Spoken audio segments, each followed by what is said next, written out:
Hi, my name is Susan Waltz. I am an education consultant with the ESL Title III team at the North Carolina Department of Public Instruction. We are part of the K-12 Standards Curriculum and Instruction Division. I'm happy to be here today with my colleague, Sattli Stocks. Sattli? Thank you, Susan, and welcome everyone to this presentation that we have for you today. We are going to share a lot of resources and information, but we encourage you to watch until the end and explore all those resources. So my name is Sattli Stocks. I assist school districts in the East region of the state with English Learner Program quality recommendations and opportunities for professional development and professional learning. First, we want to say thank you for choosing to be a North Carolina educator. We are all beginning teachers at some point, and we know that there are great possibilities ahead for you. We are honored to be a part of your training and excited for you to begin your teaching career here in North Carolina. Please note that we've included a bit.ly link if you would like to access this slide deck as you listen to the presentation.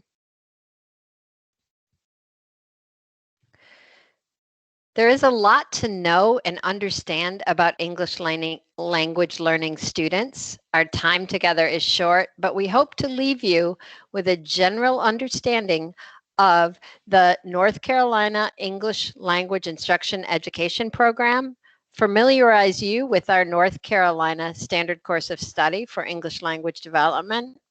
We'd also like to explore some opportunities for networking and collaborating and some open education resources for you.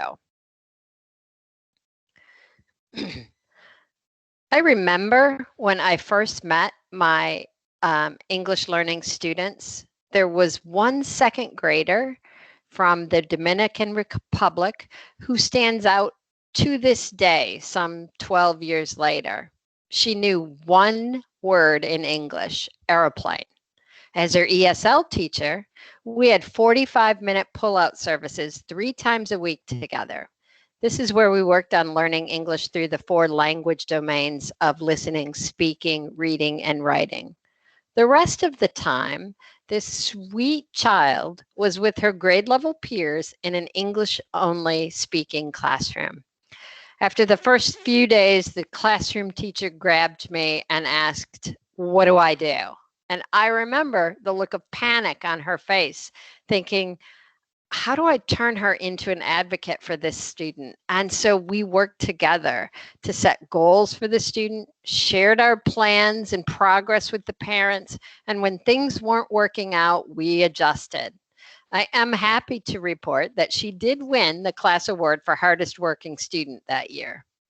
But the progress she made was a direct result of that teacher believing in her abilities. That teacher took on the can-do philosophy of focusing on what assets this student already had in place. There are districts who have gone above and beyond when providing the right supports for students, and then there are other districts where English learning is still in progress. But you, as the classroom teacher, can make all the difference to an English learner. You can differentiate your lesson plans without rewriting them.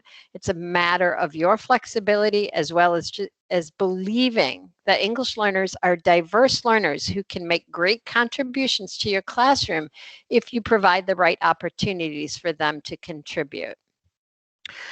I do want to note that you can click on the graphic in this slide. It takes you to the U.S. Department of Education English Learner Toolkit. This toolkit will expand and strengthen your knowledge of English learners. It outlines our legal obligations to these students, and it provides guidance for understanding and engaging students and their families. If you remember that the academic success for these students depends on you having a classroom that is inviting and risk-free for children from all cultures. That is the first step for you. So when we think about what is an English learner? Definitions of an English learner vary from state to state across the country. In North Carolina, we define an English learner in two parts. First, we look for students who report a first or home language other than English. This is documented on the home language survey that every student completes during enrollment. If it is determined that a student should be screened for English as a second language services, a test administrator screens the student using North Carolina State Board of Education approved WAPT or WIDA screener. North Carolina is part of a WIDA consortium, and Satley is going to talk to you more about WIDA later on in this presentation. In January of 2015, the U.S. Department of Education Office of Civil Rights and the U.S. Department of Justice released joint guidance reminding states, school districts, and schools of their obligations under federal law to ensure that English learners have access to high-quality education and the opportunity to achieve their full academic potential. So if you remember that we must identify these students in a timely manner and that we are going to assess them annually in English language proficiency. Title VI of the Civil Rights Act of 1964 requires us to make public education accessible. We are required to identify EL students in need of language assistance. In North Carolina, state board policy says we do that in 30 days. How do we make this happen? The home language survey we discussed earlier is the most common tool used to help us identify students who may be English learners. The home language survey is a questionnaire given to parents or guardians during enrollment. We have included an example of a home language survey for you. One of the first steps you can take to become an EL advocate is to look for these home language surveys in your student CUME records. Ask your school about the home language process in your district. Some of you are probably wondering whether or not you will be teaching an English learner. Every year, we do a head count in October. Last year, our head count revealed that we have 124,000 English learner students in 116 districts, 182 charters, and in 4 of our North Carolina special schools.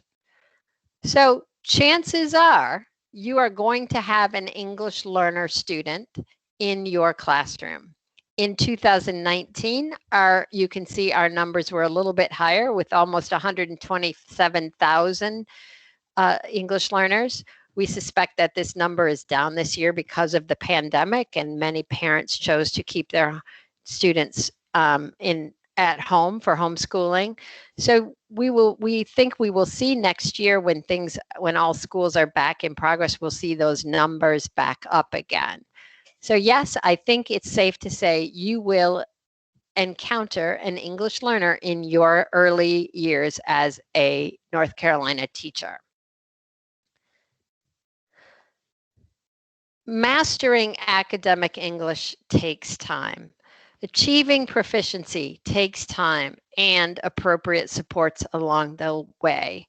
When we look at a graph like this represents the 2018-19 English Language Arts EOG and English 2 EOC. It doesn't tell a true picture. English learner status is not static. As students become proficient in English, they exit out of our program. So their grade level performance will not show up on a graph like this. We also have newcomers every year. This process won't change. So the gap between English language learners and these other students will always exist.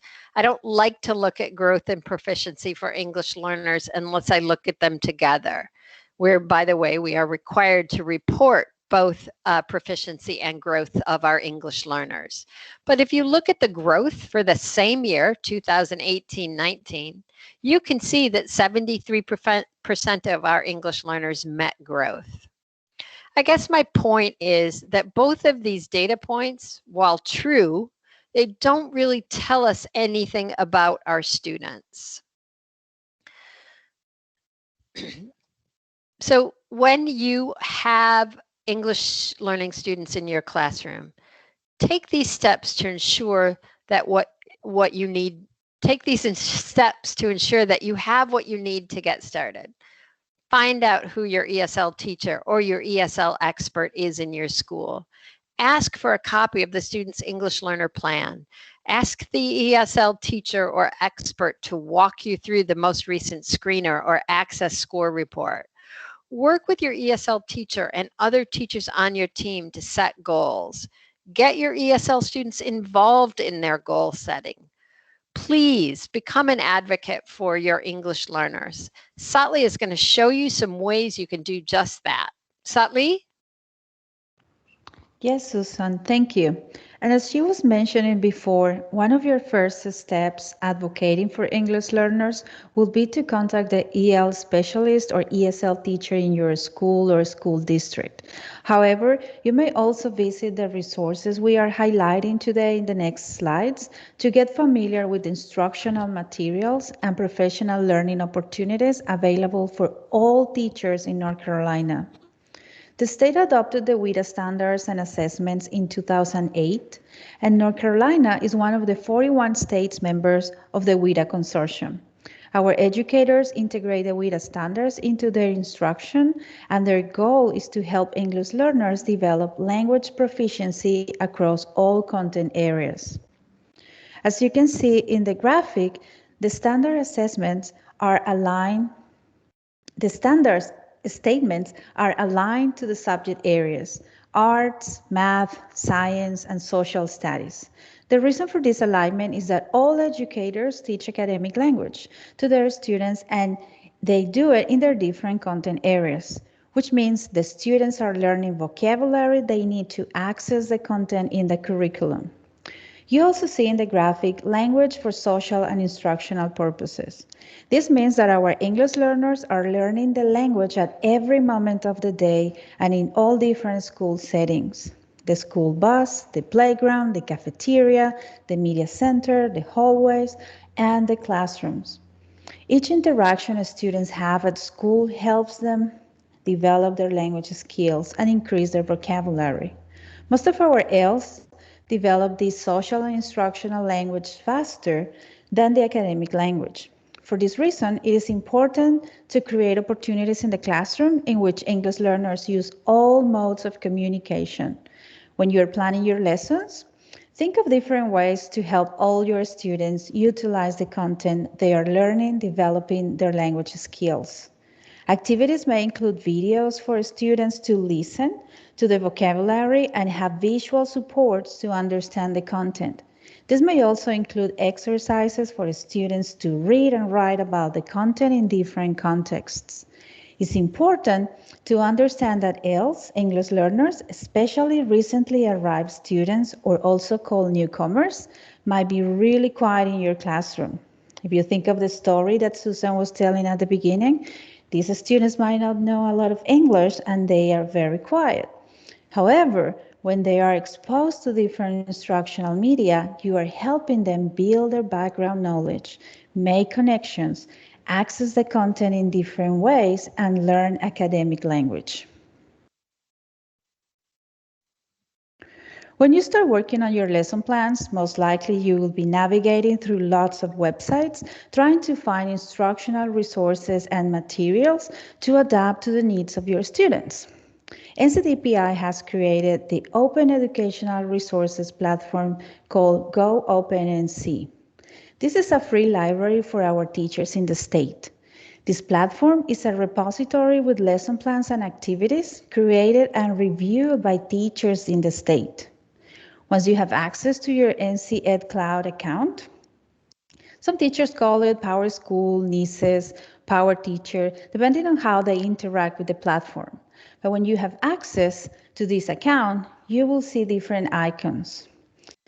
Look for the map with the little green and blue NC map. This icon will give you access to Go Open. You may search lesson plans and activities in this platform and filter your search by grade level, content standard, topic, among other options. You may download the materials and also adapt those materials to your current needs. These are all the different ways that you can have. When you review an activity, you can also add comments. You can rate those activities from 1 to 5 stars, similar to when you want to purchase a product and you go and you read the reviews and see what people say, if they recommend these or not. It's the same with these activities. Some teachers have used them before and they have also added some comments and recommendations, or they have adapted those materials and they have uploaded the new versions. So we created a hub specific to English language development in Go Open and See. You may find resources that have been uploaded using keywords such as ESL resources, English learners, or ELD Teacher Network resources. This hub also offers opportunities for networking and collaboration via groups and discussion forums. We recommend that you join the English Learner Educators group. As mentioned before, based on the ELD population in the state, there is a high chance that you will have students in your classroom, and also this information will benefit all the learners that you have. So this is the Together for ELD's ELD Teacher Network. This is a group of educators from across the state who created this network for teachers. They create opportunities for collaboration and professional learning via social media platforms and resources in Go Open and See. Once you join the English Learner Educators group, you will be able to ask questions and start discussions. Participating in these opportunities will help you learn more about English learners in the state and build your professional learning network. They offer opportunities, as you can see on the slide, to explore resources via blog posts, video tutorials. They interact with other colleagues via Twitter chats and Facebook groups, and they also reflect on ELD education via book studies and action research projects. So now you may say, so how can I attend PD related to ELD education? I want to be able to participate in different events and workshops. So our team, the NCDPI ESL Title III, offers the sponsorship opportunities for all teachers in the state. And you, being a beginner teacher, will have this opportunity as well. We open applications 3 to 4 times during the school year for a number of conferences and workshops on English learner education. We invite you to visit the webpage. You see the bit.ly link on the slide and learn about these opportunities. Our sponsorships cover the registration fee, substitute teacher, and travel expenses. And we have different events that are currently virtual, or when we have face-to-face activities, we also cover events that are out of state. So this is something that will help you grow personally and professionally. And then, how do I know when all this information is being shared? We recommend that you sign up for our listserv, Teachers of English Learners. When you type bit.ly NCDPI updates, you will see a window that requires you to enter your school email. When you enter the email, you have access to all the different newsletters and listservs that we have in NCDPI. When you look at this, you can select as many as you want, and we recommend that you go to the bottom because these are organized alphabetically, and you find the Teachers of English Learners listserv and sign up for this one, because then you will receive the information that we share during the month and also the newsletter issue that we have every month, as we were saying. And Here, there is a screenshot of the different newsletters. You can access our collection in simple booklet, and you will be able to see all the newsletters we offered the previous school year and the current ones. And we share many resources there that you can also access because these are available in this collection. So we're close to the end of our session, and we hope that you are still engaged and excited about becoming a teacher in North Carolina. And this is just a quote to remind you to switch from a deficit-based approach to an asset-based approach when you think about English learners in your classroom. They bring culture, traditions, language. They have knowledge that you can use in your classroom to help other students learn as well as you help them learn English. And this is the end of our presentation. Oh, I'm excited. And thank you for your time. We really appreciate that you are interested in serving English learners, that you want to learn about these students. So please contact us if you have any further questions and join the Go Open NC group and follow us on Twitter. So Susan, do you have any final remarks? No, I just want to wish everyone good luck. I hope you have a great time and just remember to breathe. Thank you, everyone. Thank you.